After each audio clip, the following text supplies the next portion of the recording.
तो देखो बच्चों, हमारा जो यूनिट चल रहा है और ये यूनिट है थर्मोकेमिस्ट्री। ओके, आज हम इस यूनिट में जो टॉपिक्स डिस्कस करेंगे और ये हैं reversible process, irreversible process, heat and work. Okay, तो फिर स्टार्ट करते हैं और फर्स्ट लेंगे हम रिवर्सिबल प्रोसेस। तो देखो बच्चों, ये ऐसे प्रोसेस हैं जो बहुत ही ज़्यादा स्लो चलते हैं और नंबर ऑफ स्टेप्स में चलते हैं। मींस इनमें सिस्टम और सराउंडिंग इन दोनों के बीच में एक इक्विलिब्रियम स्टेब्लिश रहता है। तो ऐसे प्रोसेस कहलाते हैं क्या?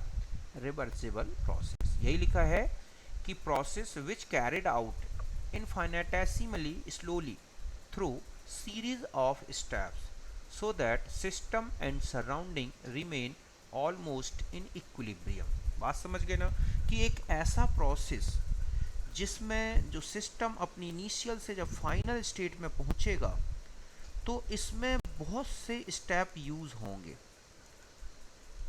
एक सीरीज ऑफ स्टेप्स दिखेगा और बहुत ही स्लो। मीन्स यहाँ V1 से मान लो V2 तक पहुंच रहा है तो सिस्टम और सराउंडिंग एक दूसरे के साथ इक्विलिब्रियम में बने रहते हैं। ऐसा इसलिए होता है बच्चों क्योंकि इन प्रोसेस में जो अपोजिंग फोर्स है और जो ड्राइविंग फोर्स है वो एक दूसरे के लगभग इक्वल से बने रहते हैं।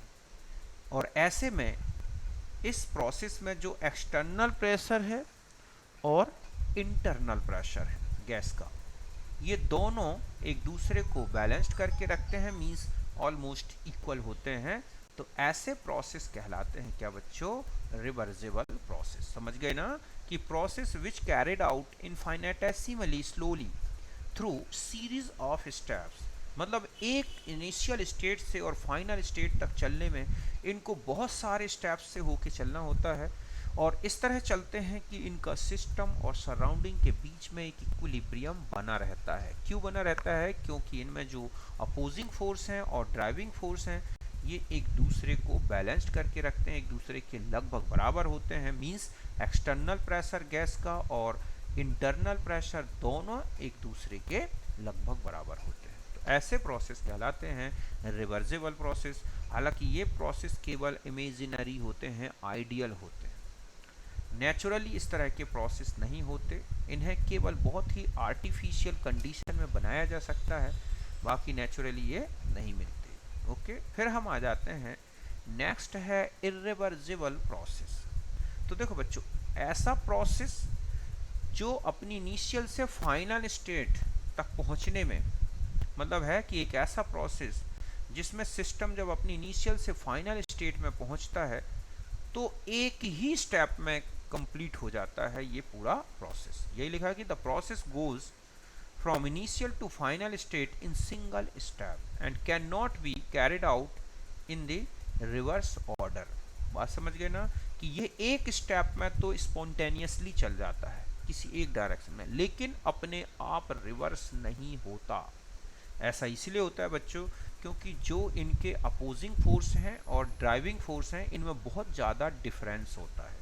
सपोज अपोजिंग फोर्स बहुत ज़्यादा है और ड्राइविंग फोर्स कम है तो सिस्टम में अपने आप कंप्रेशन हो जाएगा एक ही स्टेप में, और अगर ड्राइविंग फोर्स ज़्यादा है और अपोजिंग फोर्स कम है तो एक्सपांसन हो जाएगा।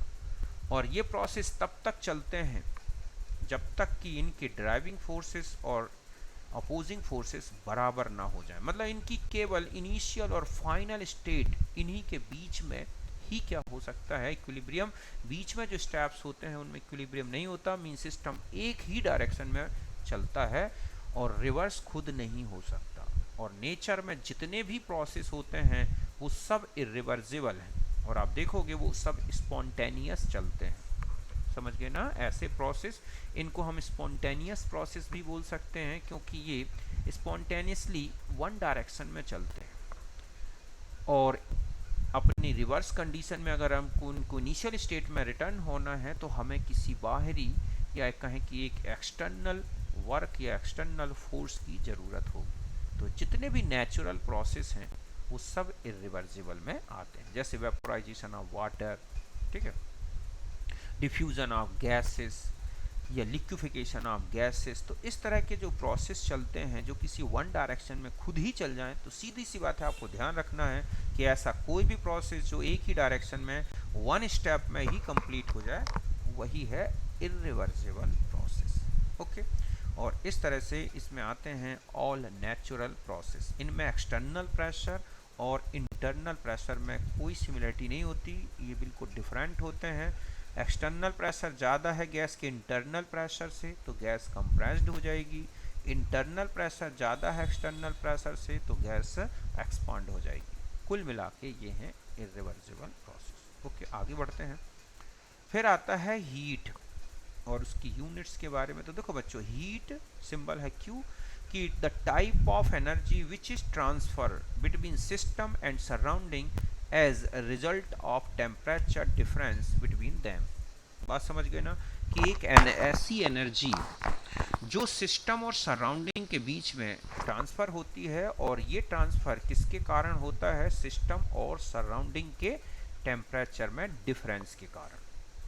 बात समझ गए ना, कि सिस्टम और सराउंडिंग के टेम्परेचर में अगर डिफरेंस है तो ध्यान रखें कि यहाँ पर हीट अपने आप फ्लो होगी, और फ्लो हमेशा ध्यान रखें हीट का जो होता है वो हाई टेम्परेचर से लो टेम्परेचर की तरफ इरिवर्सिबली, मतलब स्पॉन्टेनियसली या इरिवर्सिबली अपने आप हो जाता है। तो इसी को बोला गया है हीट, मतलब types of energy which is transfer between system and surrounding as a result of temperature difference, तो वो कहलाती है हीट।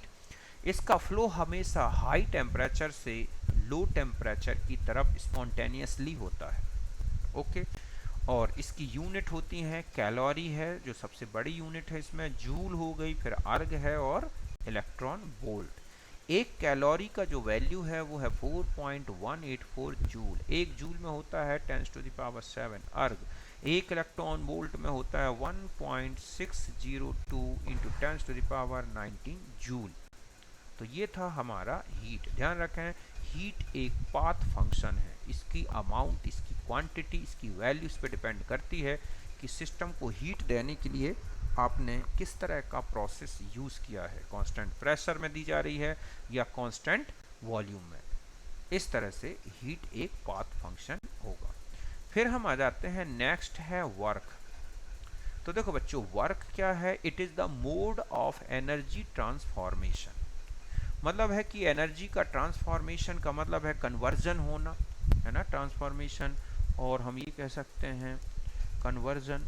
तो एनर्जी का जो ट्रांसफॉर्मेशन है मतलब एनर्जी के वन टाइप को अनदर टाइप में चेंज करना है, एक रूप से दूसरे रूप में बदलना है, तो उसके लिए जो मोड यूज होता है उसे ही हम बोलते हैं क्या, वर्क। यही लिखा है कि it is the mode of energy transformation और कन्वर्जन। अगर यूनिट्स की बात करें इसकी, तो यूनिट्स वही हैं जो कि हीट की यूनिट है, मींस कैलोरी, जूल, अर्ग, इलेक्ट्रॉन वोल्ट, और सबसे बड़ी यूनिट उसी हिसाब से कैलोरी हुई, फिर जूल, अर्ग और इलेक्ट्रॉन वोल्ट। ओके, तो यहाँ तक डेफिनेशन हो गई। अब हम आते हैं टाइप्स ऑफ वर्क। तो देखो बच्चों, वर्क जो है टू टाइप्स, मतलब 3 टाइप्स के होते हैं। मैकेनिकल वर्क मतलब pressure volume work, electrical work और ग्रेविटेशनल वर्क। यहाँ हमें केवल मैकेनिकल वर्क को ही डिस्कस करना है, प्रेशर वॉल्यूम वर्क। बाकी इलेक्ट्रिकल वर्क इलेक्ट्रोकेमिस्ट्री में आता है, ग्रेविटेशनल वर्क आप फिजिक्स में डिस्कस करोगे। तो सबसे पहले हम लेते हैं प्रेशर वॉल्यूम वर्क। तो देखो बच्चों, pressure volume work mainly gaseous system के लिए होता है। सपोज ये हमारे पास एक सिलेंडर है जिसमें ये फ्रिक्शन लेस पिस्टन लगा हुआ है, और इसमें जो है यहाँ हम ये कहें कि यहाँ पर भरी हुई है गैस, ठीक है।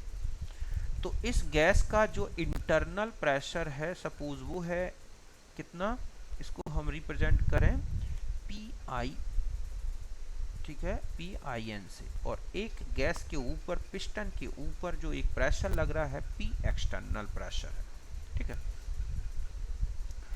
तो इस वॉल्यूम में अगर किसी भी प्रकार का चेंज आता है, मतलब जो ये गैस भरी हुई है सिलेंडर में, इस गैस के वॉल्यूम में अगर किसी भी प्रकार का चेंज आता है, या कंप्रेस्ड होता है वॉल्यूम या एक्सपांड होता है वॉल्यूम, तो इस तरह के वॉल्यूम चेंज होने के कारण जो वर्क होता है उसे हम बोलते हैं क्या बच्चों, एक प्रेशर वॉल्यूम वर्क। मतलब एक कांस्टेंट टेम्परेचर रखा जाए और एक्सटर्नल प्रेशर के अगेंस्ट जब कोई भी वॉल्यूम गैस का चेंज होता है तो इस तरह के चेंज होने में सिस्टम में जो भी वर्क कैलकुलेट होगा या जो भी वर्क हमें मिलेगा वही कहलाता है प्रेशर वॉल्यूम वर्क। यही लिखा है कि work at constant temperature means isothermal condition against external pressure, तो उसे बोला जाता है प्रेशर वॉल्यूम वर्क।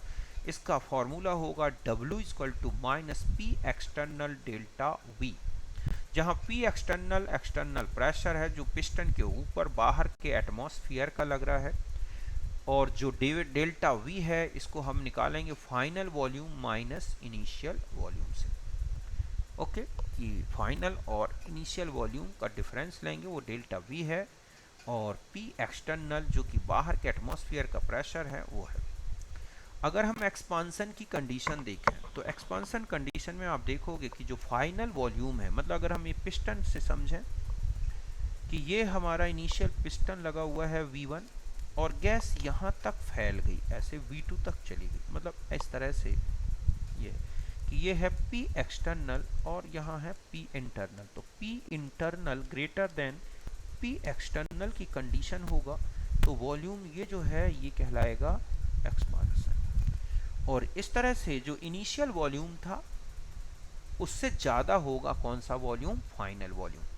तो ऐसे में डेल्टा V जो आएगा फाइनल माइनस इनिशियल वॉल्यूम का डिफरेंस जो आएगा डेल्टा V वो होगा पॉजिटिव। और जब आप, चूंकि प्रेशर तो हमेशा ही पॉजिटिव होता है, तो जब हम इस इक्वेशन में डेल्टा V की पॉजिटिव वैल्यू रखेंगे, एक्सटर्नल प्रेशर की पॉजिटिव वैल्यू रखेंगे, तो हमें W क्या मिलेगा बच्चों, निगेटिव। तो ध्यान रखें कि work done by system means gas against external pressure, तो ये हमेशा क्या होगा, निगेटिव होगा।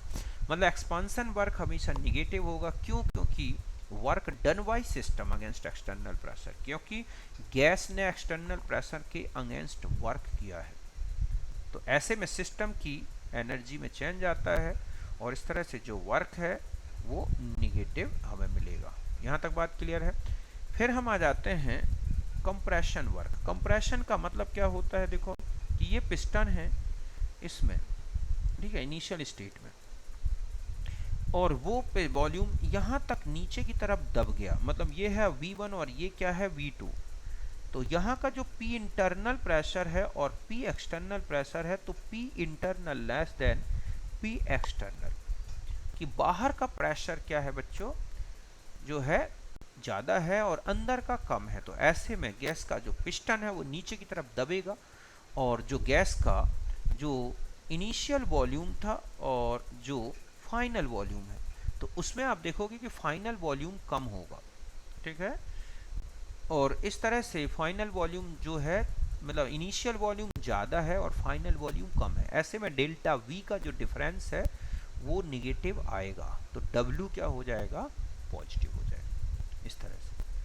तो इस तरह से हमें एक्सटर्नल प्रेशर के अगेंस्ट या उसके द्वारा किया गया वर्क, तो ऐसे में work done on system by external pressure, और यही रीजन है कि W क्या हो जाएगा, पॉजिटिव। तो ध्यान रखें कि ये जो निगेटिव साइन लगाया गया है P एक्सटर्नल के आगे वर्क को हमेशा कैलकुलेट करने में, ये कंडीशन जानने के लिए कि गैस का जो वर्क है वो एक्सपांसन वर्क है या कंप्रेशन। तो फिर से समझें, अगर एक्सपांसन होगा तो फाइनल और इनिशियल में से फाइनल ज़्यादा होगा, डेल्टा V पॉजिटिव आएगा, तो वर्क आ जाएगा निगेटिव, मीन्स सिस्टम की एनर्जी से वर्क हो रहा है, और ये कहलाएगा work done by system against external pressure. Compression की कंडीशन बनती है तो फाइनल वॉल्यूम जो है ज़्यादा, कम रहेगा और इनिशियल ज़्यादा था, तो कंप्रेशन की कंडीशन में इस तरह से वर्क पॉजिटिव होगा, मीन्स जब हम सिस्टम का जो है वॉल्यूम कम करेंगे तो हमें बाहर से उसमें प्रेशर डालना होगा, means external pressure greater than internal pressure, और ऐसे में सिस्टम के अंदर एनर्जी जो है एब्जॉर्ब हो जाएगी और इसलिए वर्क को लिखा जाएगा पॉजिटिव। तो यहाँ तक बात समझ गए, इस तरह से। अब आता है साइन कन्वेंशन। तो देखो बच्चों, न्यूमेरिकल वैल्यू जो साइन है ये ध्यान रखना होता है। जब हमें first law of thermodynamic use करेंगे तो delta E equal to Q plus W use करते हैं, तो वहाँ हमें Q की वैल्यू, डेल्टा E की वैल्यू, W की वैल्यू, इन सब का ध्यान रखना होता है। तो साइन कन्वेंशन में देखें कि जब वर्क पॉजिटिव है means work done on system, ठीक है, और ये होगा कौन सी कंडीशन में, कंप्रेशन में, कि अगर सिस्टम के ऊपर वर्क किया गया है सिस्टम को, तो वहाँ पर हम W की जो न्यूमेरिकल वैल्यू है उसे हम पॉजिटिव लेंगे। और ये जो है माइनस का मतलब है कि यहाँ पर एक्सपांसन होगा, मीन्स जब अगर गैस का एक्सपांसन वर्क लिखा है तो हमें वर्क की जो न्यूमेरिकल वैल्यू है उसे नेगेटिव लेना है। बात क्लियर है कि जब हम कंप्रेशन वर्क की बात करेंगे तो W जो है वो हम उसकी न्यूमेरिकल वैल्यू को जो है, जहाँ भी हमें न्यूमेरिकल वैल्यू की ज़रूरत है और कंप्रेशन वर्क है तो उसकी न्यूमेरिकल वैल्यू को हम पॉजिटिव लेंगे। और अगर सिस्टम द्वारा जो वर्क हो रहा है, work done by system means expansion work, तो वहाँ पर W नेगेटिव होगा। फिर आता है Q। तो देखो अगर सिस्टम ने हीट एब्जॉर्ब की है तो सिस्टम की हीट में चेंज आएगा, मतलब पॉजिटिव हो जाएगी, बढ़ जाएगी, इसलिए Q की वैल्यू पॉजिटिव लिखी जाएगी।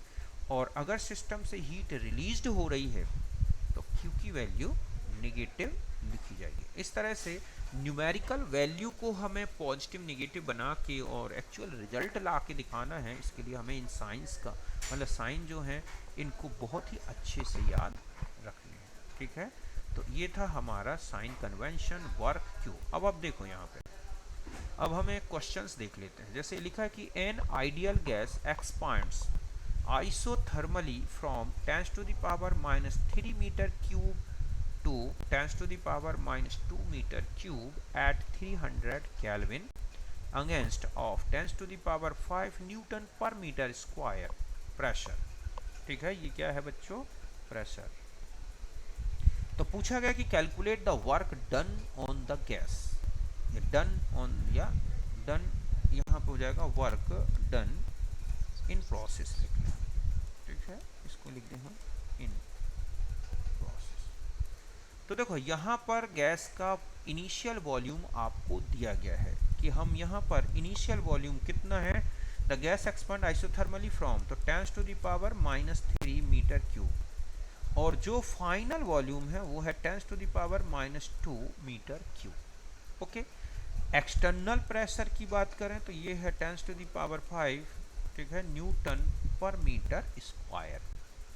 तो इस तरह से हमने फॉर्मूला लगाया। हमेशा ध्यान रखें कि अगर क्वेश्चन में वॉल्यूम चेंज हो रहा है कांस्टेंट प्रेशर की कंडीशन में और लिखा है कि गैस एक्सपांड और कंप्रेस्ड अगेंस्ट एक्सटर्नल प्रेशर, तो हमेशा ध्यान रखें ये फॉर्मूला यूज होगा, W = -P external V final -V initial. बात क्लियर है कि अगर आपको प्रेशर या वॉल्यूम में चेंज दे रखा है, एक्सटर्नल प्रेशर दे रखा है और उसमें लिखा है कि गैस जो है एक्सटर्नल प्रेशर के अगेंस्ट वर्क कर रही है या कंप्रेस्ड हो रही है, तो क्या कैलकुलेशन होगी वर्क की, तो ये फॉर्मूला हमेशा ध्यान रखना है, W = -P external final initial. ये सारी कंडीशंस मैंने लिख दी, initial pressure, initial volume, final volume और प्रेशर। तो आप इसकी वैल्यू जब इसमें पुटअप करेंगे तो ये आपके बाद कैलकुलेशन होके आएगा -900 जूल। तो देखो यहाँ पर गैस एक्सपांड हो रही थी, इसीलिए ये नेगेटिव साइन के सहित आ गया। बात क्लियर है, ये है। फिर नेक्स्ट आता है कि under isothermal condition a gas at 300 kelvin expand from 0.1 litre to 0.25 litre against a constant external pressure of 2 bar. तो यहाँ फिर आ गया against constant pressure, external pressure, volume change दिख रहा है। टेम्परेचर केवल आइसोथर्मल कंडीशन को बताने के लिए दिया गया है और यहाँ पर लिखा हुआ है 1 litre bar equal to 100 joule. अगर 1 लीटर एटीएम लिखा है तो 101.325 जूल होता है। ठीक है, मैंने दोनों वैल्यूज लिख दी।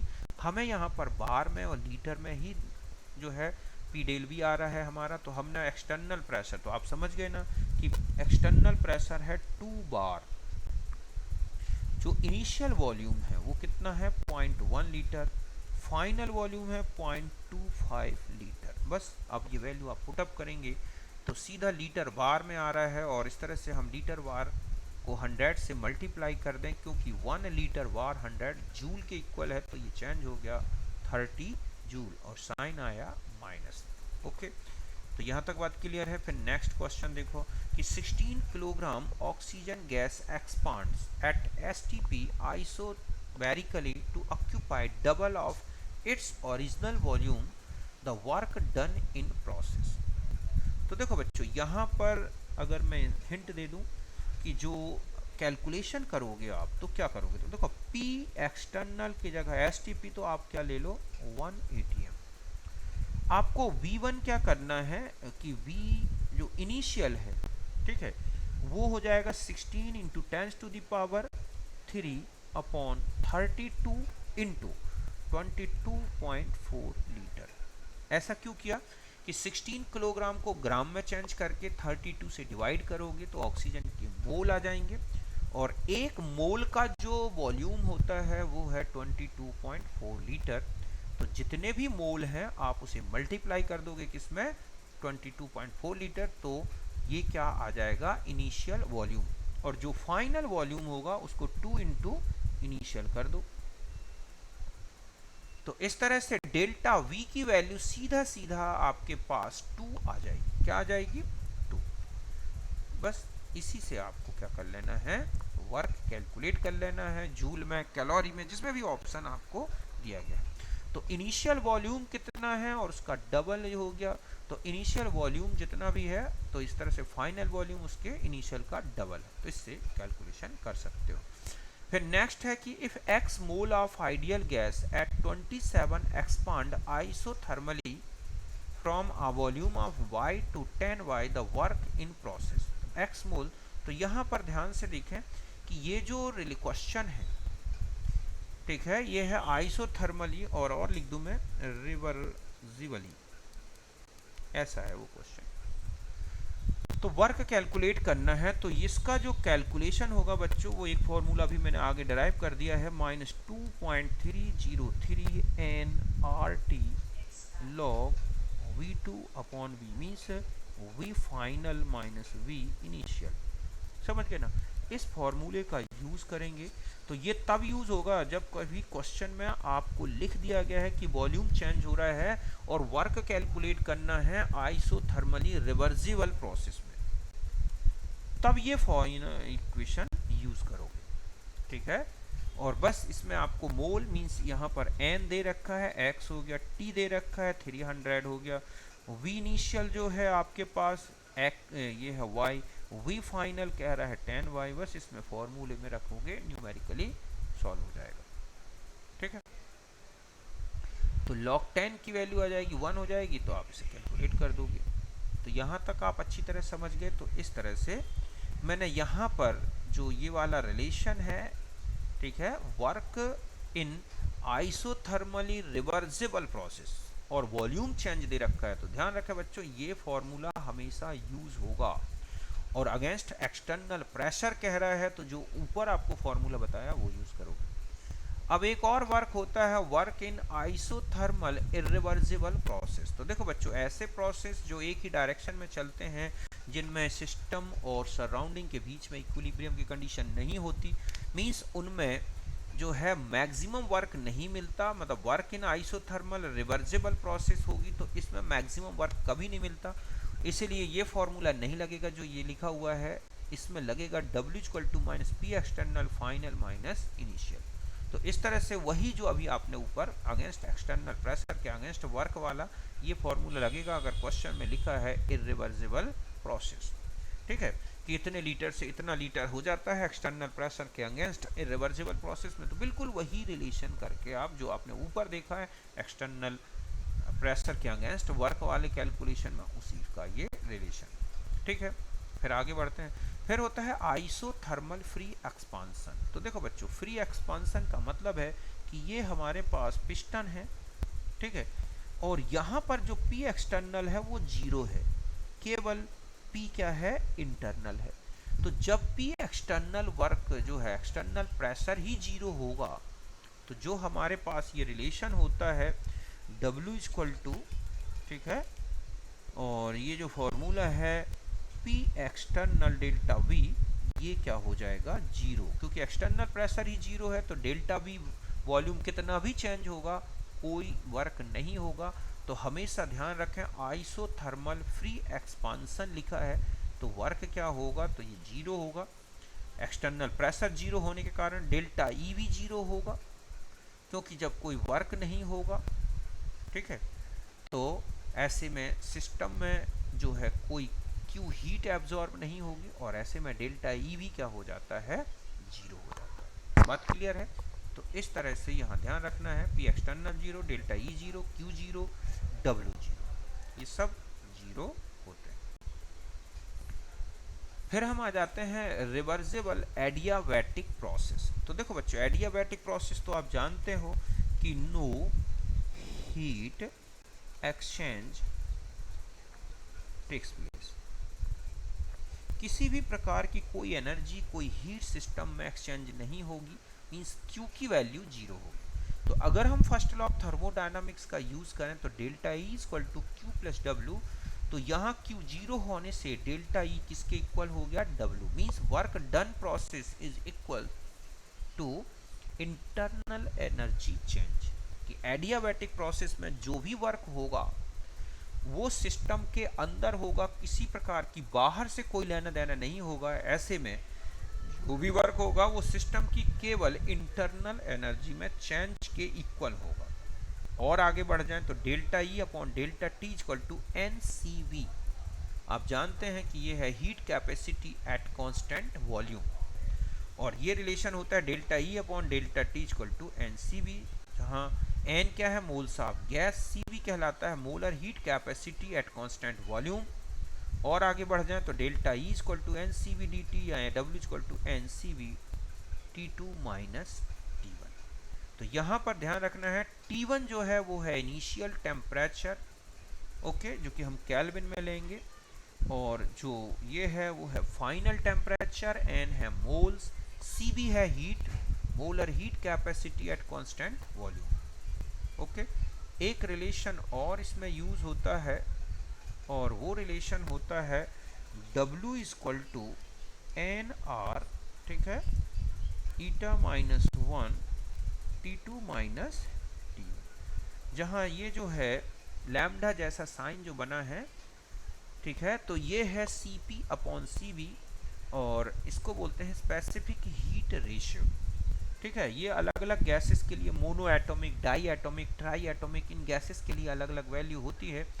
1.66 ये होता है मोनो एटॉमिक गैस के लिए, ठीक है, या इन्हीं को हम बोलते हैं आइडियल गैस, और 1.44 जो है डाई एटॉमिक गैस के लिए लगेगा, ये इस तरह से।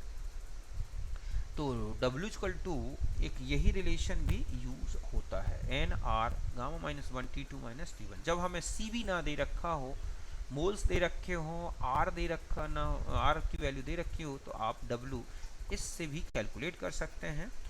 और एक रिलेशन और भी होता है एडियाबैटिक प्रोसेस में, अगर गैस का प्रेशर वॉल्यूम चेंज हो रहा है तो W equal to minus P two, ठीक है, वी टू, ये रिलेशन लगेगा P2 V2, okay, minus P1 V1 upon, ठीक है, पाइसोन माइनस वन, इसे पाइसोन बोलते हैं, गामा जैसा जो बना है सिंबल, इस CP अपॉन CB का डिफरेंस। अगर गैस का एक्सपांसन होगा तो P2 V2 जो है, ठीक है बच्चों, ज़्यादा होगा, और P1 V1 ज़्यादा होगा, ऐसे में जो W होगा वो निगेटिव आएगा, और निगेटिव आने के कारण इंटरनल एनर्जी डिक्रीज होगी, क्योंकि W equal to delta E, इसका मतलब है कि यहाँ पर डेल्टा ई भी क्या होगा, निगेटिव। तो हम ये कहें कि जो इनिशियल है और जो फाइनल है उसमें ये डिफरेंस दिखेगा, इनिशियल ज़्यादा होगी और फाइनल कम हो जाएगी। कंप्रेशन की बात करें तो ये भी डेल्टा ई, मीन्स यहाँ पर पॉजिटिव आ रहा है, मीन्स फाइनल एनर्जी जो है इंटरनल एनर्जी इनिशियल से ज़्यादा होगी, क्योंकि देखो सिस्टम टोटली एडियाबैटिक है। अगर किसी भी प्रकार का प्रेशर वॉल्यूम वर्क होता है तो ऐसे में सिस्टम की एनर्जी बढ़ेगी, समझ गए ना। और इस तरह से वर्क पॉजिटिव आएगा, और एक्सपांसन होता है तो डेल्टा ई निगेटिव हो जाएगा, means work done by system खुद की एनर्जी से होगा, और इसके कारण गैस का जो इंटरनल एनर्जी है वो डिक्रीज होना शुरू हो जाएगा, कूलिंग इफेक्ट आएगा, जो कि एक जूल थॉमसन इफेक्ट में भी पढ़ा जाता है। और भी बता दूं मैं रिलेशन, एडियाबैटिक प्रोसेस में ये होता है पीवी का जो प्रोडक्ट है, पीवी का पावर एप्स, ठीक है, पाइसॉन इक्वल टू के, ऐसे टीबी का power Poisson minus one equal to K, T का power Poisson minus P one power Poisson equal to K. तो ये एडियाबैटिक प्रोसेस में रिलेशंस होते हैं प्रेशर वॉल्यूम का, टेम्परेचर वॉल्यूम का, टेम्परेचर और प्रेशर का। तो यहाँ तक बात अच्छी तरह से क्लियर है। तो ये आपको रिलेशंस याद रखना है। एक तो वर्क कैलकुलेट करने का ये फॉर्मूला है कि ये, अब ध्यान रखें कि एडियाबैटिक प्रोसेस में अगर वर्क की न्यूमेरिकल वैल्यू दे रखी है और उसमें लिखा है कि एक्सपांसन वर्क हो रहा है, तो आपको जो W है, मतलब है W की न्यूमेरिकल वैल्यू लेनी है जब आपको एक्सपांसन वर्क दिया गया होगा, और W की वैल्यू पॉजिटिव लेनी है जब क्या होगा, कंप्रेशन वर्क होगा। और वैसे भी अपने आप जो है T2 और T1 से भी पता चल जाएगा, अगर एक्सपांसन होगा तो T2 लेस देन T1 हो जाएगा, क्योंकि गैस अपनी ही एनर्जी से वर्क करेगी और फाइनल टेम्परेचर कम होगा। जबकि कंप्रेशन में जब जाओगे तो T2 ग्रेटर देन T1 होगा और इसमें T2 लेस देन T1 मिलेगा। तो कंप्रेशन में हीटिंग इफेक्ट आएगा और जो एक्सपांसन है उसमें जो है कूलिंग इफेक्ट आता है। इस तरह से ये वैल्यू न्यूमेरिकली ध्यान रखनी है। अभी हम एक क्वेश्चंस में देखेंगे। अब मान लो लिखा है free expansion in adiabatic condition, तो देखो बच्चों delta E equal to Q plus W होता है। जब क्यू जीरो और तो यहाँ पर डब्ल्यू भी क्या होगा, जीरो हो जाएगा, ठीक है। क्योंकि यहाँ पर ध्यान से देखें आप कि जब सिस्टम में डब्ल्यू इक्वल टू, अगर आप यहाँ आते हैं, है ना, कि delta E equal to W होता है, ओके। तो Q तो ऑलरेडी जीरो है। अब यहाँ पर सिस्टम ने किसी भी प्रकार की कोई हीट एब्जॉर्ब नहीं की, तो ऐसे में अब यहाँ पर लिखा है फ्री एक्सपांसन, तो हम तो जानते हैं कि ये फ्री एक्सपांसन जब होता है, ठीक है, तो ये वैल्यू जब जीरो है, W फ्री एक्सपांसन में कोई एक्सटर्नल प्रेशर नहीं है, तो delta E zero, delta E zero तो Q भी जीरो। तो इस तरह से इस प्रोसेस में आपको delta E zero, delta T zero, ठीक है, Q जीरो, और इसके अलावा आप देख रहे हैं यहाँ पर और क्या जीरो दिख रहा है, W इक्वल टू जीरो, सब कुछ जीरो। तो ये आपको ध्यान रखना है एडियाबैटिक एक्सपांसन में। अच्छी तरह समझ गए ना, ये क्वेश्चन आ भी चुका है, उसको आप एक बार लेते। अब देखो यहाँ क्वेश्चन है कि इन reversible adiabatic expansion work is 3 kilo joule, why 1 mole of gas and initial temperature at 300 Kelvin and heat capacity है of gas is 20 joule Kelvin inverse mole inverse, तो कैलकुलेट फाइनल टेम्परेचर। तो देखो बच्चों यहाँ पर आप फॉर्मूला लगाओगे W equal to N C V T2 minus T1। अब यहाँ n की वैल्यू 1 हो गई, W ध्यान रखें 3 किलो जूल माइनस में लेंगे या माइनस 300 जूल। माइनस क्यों ली मैंने, क्योंकि ये एक एक्सपांसन वर्क है, इसलिए W आपको क्या लेना है, नेगेटिव। T1 आपको दे रखा है कितना है, ठीक है, 300 केल्विन, और T2 आपको कैलकुलेट करना है, CV भी दे रखा है 20। बस ये सारी वैल्यू आप पुटअप करोगे तो यहाँ पर जो T2 कैलकुलेट होगा वो निकलेगा 150 केल्विन। और वैसे भी समझो आप कि गैस का एक्सपांसन हुआ है, 3 किलो जूल का वर्क हुआ है, सिस्टम ने अपनी कोई हीट नहीं ली, तो सिस्टम की इंटरनल एनर्जी से हुआ होगा, और ऐसे में सिस्टम का टेम्परेचर डाउन हो जाएगा। तो वैसे भी न्यूमेरिकली अगर आप सॉल्व करके भी देखें तो W की जो न्यूमेरिकल वैल्यू नेगेटिव आ जाएगी, ओके। फिर है CO2 gas expand at 300 kelvin adiabatically such that its volume becomes, ठीक है, 27 times then the original volume, calculate the work in process. तो देखो बच्चों सबसे पहले तो आपको एक फॉर्मूला लिखा हुआ है यहाँ पर टेम्परेचर और, ठीक है, इसका वॉल्यूम का। तो यहाँ पर आपको करना क्या है, टेम्परेचर और वॉल्यूम के रिलेशन को लेके फाइनल टेम्परेचर निकाल लेना है, क्योंकि यहाँ पर दो टेम्परेचर में से एक तो दे रखा है इनिशियल, फाइनल नहीं दे रखा। तो आप लिखेंगे T1 V1 gamma minus 1 equal to T2 V2 gamma minus 2। तो T1 upon T2 equal to V2 upon क्या हो जाएगा, V1 का और गामा माइनस 1। तो यहाँ ये कह रहा है कि गैस का एक्सपांसन हो रहा है, तो इनिशियल, तो यहाँ पर अगर हम V1 V ले लें तो V2 कह रहा है 27V। तो बस यहाँ पर T1 upon T2 equal to यहाँ हो जाएगा 27 V अपॉन V का पावर गामा माइनस 1। और आगे बढ़ोगे तो ये हो जाएगा T1 upon T2 equal to, ठीक है, 27 का पावर गामा माइनस 1। अब आता है कि यहाँ पर गामा माइनस 1 आ गया, CO2 गैस है, ट्राई एटॉमिक गैस है, तो इसकी जो वैल्यू होगी यहाँ पर गामा की वैल्यू 1 पॉइंट कितना रखोगे 33, तो ये हो जाएगा T1 upon T2 equal to, तो अब मैं ऐसा लिख दूँ 3 की पावर 3 और यहाँ पर 1.33 माइनस 1, तो ये हो जाएगा 1/3 बस। तो इससे आपको T2 निकाल लेना है और फिर T1 T2 का यूज करके जो फॉर्मूला लगाओगे माइनस, ठीक है, CO2 गैस एक्सपांड आइसोथर्मली, तो वो वाला फॉर्मूला लगा दो गामा माइनस 1 और T2 माइनस T1, क्योंकि यहाँ पर आपको क्या नहीं दे रखा है, गैस की हीट कैपेसिटी, तो R तो कांस्टेंट वैल्यू, बस इससे आप इसको सॉल्व कर लेना, इससे क्या आ जाएगा आंसर। मतलब पहले आपको T और V के इस रिलेशन से एक फाइनल टेम्परेचर निकाल लेना है, T1 आपको दे रखा है, ओके। बस अब फिर आप एन आर गामा या पाइसॉन माइनस 1 T2 माइनस T1 ये फॉर्मूला लगा के W कैलकुलेट कर लोगे ना, ठीक है। फिर है वर्क इन केमिकल प्रोसेस। आपको बहुत सारी ऐसी क्वेश्चंस मिलेंगे जहां केमिकल रिएक्शंस हो रही हैं कांस्टेंट प्रेशर में, कांस्टेंट टेम्परेचर में, तो आपसे पूछा जाता है कितना वर्क होगा। तो ध्यान रखें केमिकल प्रोसेस में P external delta V equal to होता है डेल्टा NG/RT, और ये आप जानते हैं कि डेल्टा NG क्या होता है, जितने भी गैसियस प्रोडक्ट्स के मोल हैं उनको ऐड करके उसमें से रिएक्टेंट के मोल्स माइनस कर दो, डेल्टा NG आ जाएगा। T मतलब टेम्परेचर ऑफ रिएक्शन, ठीक है, या टेम्परेचर ऑफ रिएक्शन जिस रिएक्शन में हो रही है ना, डेल्टा NG मैंने आपको बता ही दिया, इस फॉर्मूले में रख दो। अब जैसे ये लिखा है कि एक क्वेश्चन दे रखा है 56 ग्राम आयरन HCl से रिएक्शन करके फेरिक क्लोराइड या फेरस क्लोराइड बनाता है, तो कितना वर्क होगा 300 केल्विन। तो देखो HCl एक्वस है और फेरस मतलब आयरन का 56 ग्राम दिया, 1 मोल, इस तरह से बना FeCl2 और हाइड्रोजन लिबरेट हुई। तो हमारे पास डेल्टा N केवल गैसियस प्रोडक्ट में H2 है, रिएक्टेंट कोई भी गैसियस नहीं है, तो इस तरह से डेल्टा NG 1 आ गया। बस अब आप फॉर्मूले में यूज कर दो delta NG into R into T, तो यहाँ पर T जो है 300 केल्विन, R की वैल्यू मैंने कैलोरी में ली है, मीन्स यहाँ R इक्वल टू 2 कैलोरी ले ली है, तो ये आ गया आंसर W माइनस 600 कैलोरी।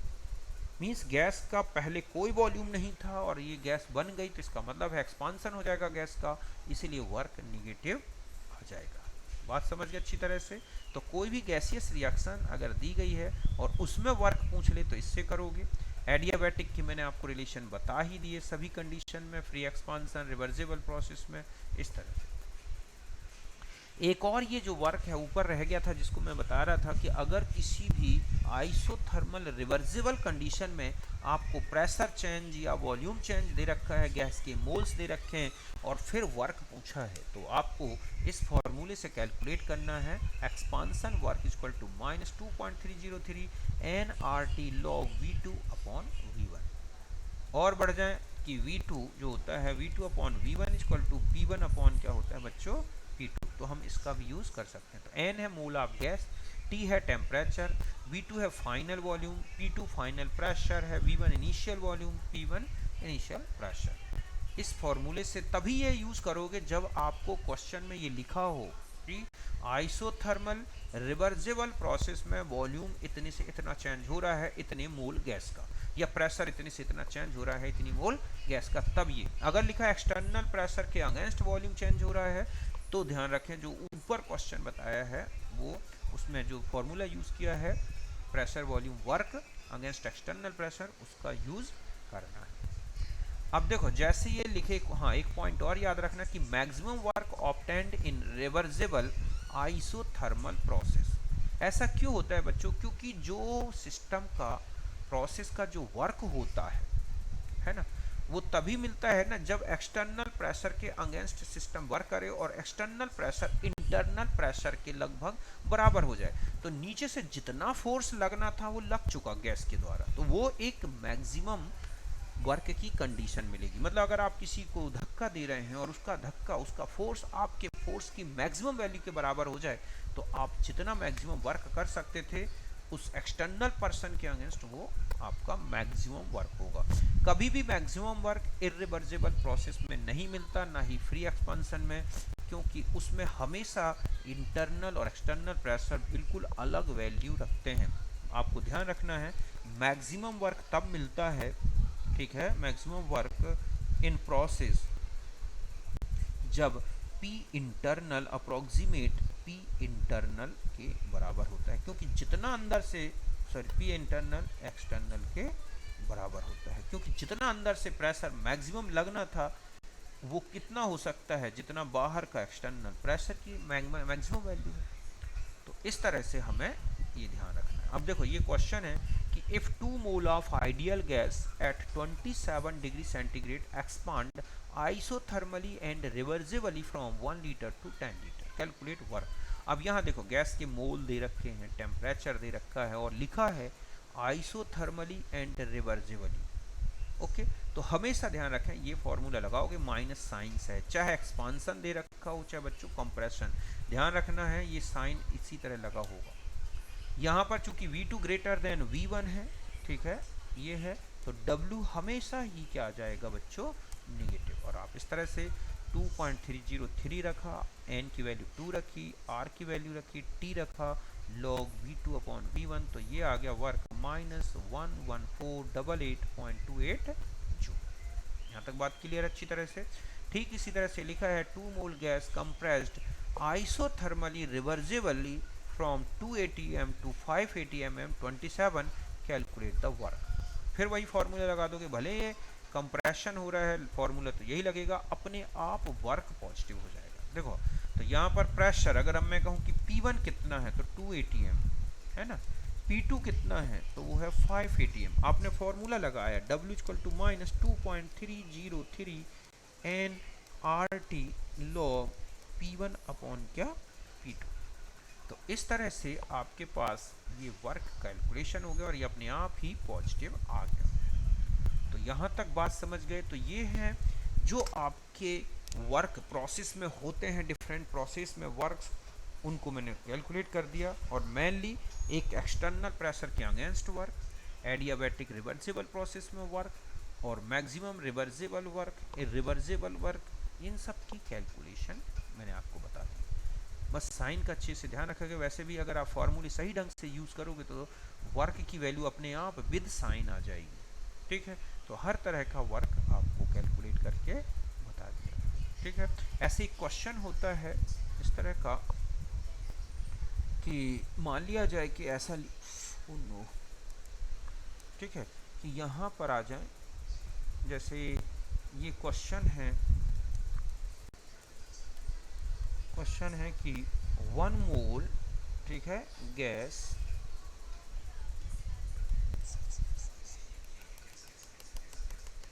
या ऐसा लिख दूँ कि temperature of 1 mole gas changed 1 degree centigrade, ठीक है, कैलकुलेट वर्क इन प्रोसेस। इतना देर क्या करो, देखो इसका एक फॉर्मूला होता है माइनस डेल्टा एन, सॉरी ये होता है माइनस, ठीक है, n R T delta T, इससे निकाल, ठीक है। तो W equal to minus n 1 into, ये मान लो 2 कैलोरी रख दी मैंने, और 1 डिग्री सेंटीग्रेड, अब चाहे केल्विन में ले लो, डिग्री में इससे आएगा, तो ये हो जाएगा आपके पास 2 कैलोरी वर्क। तो इस तरह का भी वर्क कैलकुलेट किया जा सकता है जब कोई गैस का 1 डिग्री सेंटीग्रेड, 2 डिग्री, 50 डिग्री, कितना भी टेम्परेचर चेंज होता है। तो ये है कुल मिला के सारे प्रोसेस के वर्क, ठीक है। अब हम मिलेंगे नेक्स्ट वीडियो में, जिसमें हम लेंगे जो है internal energy, enthalpy, first law of thermodynamics, और heat capacity, molar heat capacity, इन छोटे छोटे पॉइंट्स को डिस्कस करें। ठीक है, तो मिलते हैं नेक्स्ट में।